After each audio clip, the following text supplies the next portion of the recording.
বর্তমানে কবুতরের সিজন খুব খারাপ চলতেছে, গরম ঠান্ডা লাগতেছে প্রচুর কবুতরের। এই গরম ঠান্ডার কারণে কবুতরের বার্ড ফ্লু, রানীক্ষেত রোগগুলা হচ্ছে। তো আপনারা এটার থেকে সমাধান পাইতে হলে আপনাদের একটা ওষুধ খাওয়াতে হবে, আর ওষুধটা নিয়ম মতো না খাওয়াইতে পারলে রোগ বালাই যাবে না। আর সর্বোপরি প্রথম কথা হলো যে যেই কবুতরটা অসুস্থ হয়েছে ঠিক কবুতরটার সাথে সাথে আপনাকে আলাদা করে নিতে হবে, আলাদা করে ওকে ট্রিটমেন্ট দিতে হবে। এবং সুস্থ যে কবুতরগুলো আছে তাদেরকে আপনি ট্রিটমেন্ট করতে হবে। যেই খোপে কবুতরটা ছিল ওই খোপটার সাথে সাথে পরিষ্কার করে জীবাণুনাশক স্প্রে মেরে দিতে হবে। আর ঠান্ডা রোগটা হলো ছোঁয়াছুঁই একটা রোগ, খুব মারাত্মক রোগ। আপনি দেখে গেলেন রাত্রে ভালো কবুতরগুলো রেখে গেলেন, সকালে দেখলেন যে সব মরা রয়েছে বা অসুস্থ হয়ে গেছে। এর থেকে বাঁচতে হলে আপনাকে একটু পুরো ভিডিওটা কষ্ট করে দেখতে হবে। আমার ভিডিওটি একটু লম্বা হবে।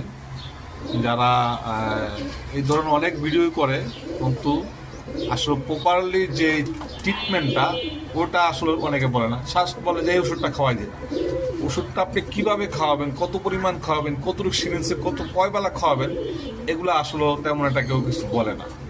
তো আমি এই ভিডিওতে চেষ্টা করবো এগুলা তো বলে দেওয়ার জন্য, বা অনেকেও বলে যাদের কবুতরের প্রতি বেশি ভালোবাসা, সুস্থ রাখতে চান, এই গরম ঠান্ডার সিজন চেঞ্জ হচ্ছে, তারা পুরো ভিডিও দেখলে আমি মনে করবো যে উপকৃত হবেন।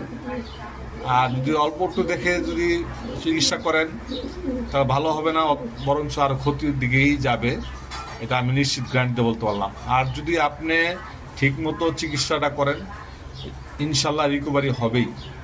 বাকিটা আল্লাহর উপরে, কারণ এটা জীব, মরণশীল আছেই, মরবেই।